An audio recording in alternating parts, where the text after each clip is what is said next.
In today's video, I'm going to teach you how to create a form Monday.com. We'll walk through how to create a form from scratch directly inside your Monday.com board.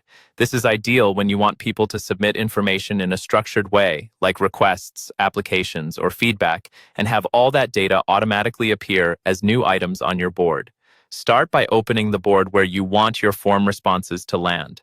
Make sure this is the correct board because every form is tied to a specific board and its columns. Once you're on that board, look toward the top left area of the screen. You'll see the section where all of your board views live, such as Main Table, Kanban, or Dashboard. In that top left area, find the plus icon. This is the Add View button, and it's how you create new views, including forms. Click on the plus icon to open the list of available view types. From the list that appears, look for the option labeled Form. This tells Monday.com that you want to turn this board into a form view that people can fill out. Click on Form, and Monday.com will automatically generate a basic form using the existing columns from your board. Each column becomes a field on the form, so whatever structure you've set up on the board will guide how your form looks.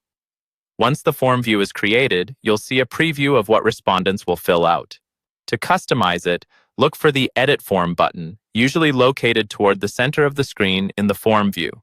Click Edit Form to enter the form editor. Here you can adjust the layout, rename the form fields, and decide which fields should be shown or hidden. For example, internal columns like status or automation helpers might be hidden from the form if they're only meant for your team. You can drag and drop fields to change the order so the flow of questions makes sense for the person filling it in.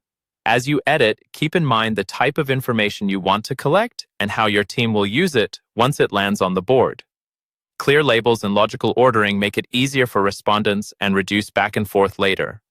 When you're done editing, your form is ready to share or embed, and every submission will automatically create a new item on your board, keeping everything organized in one place.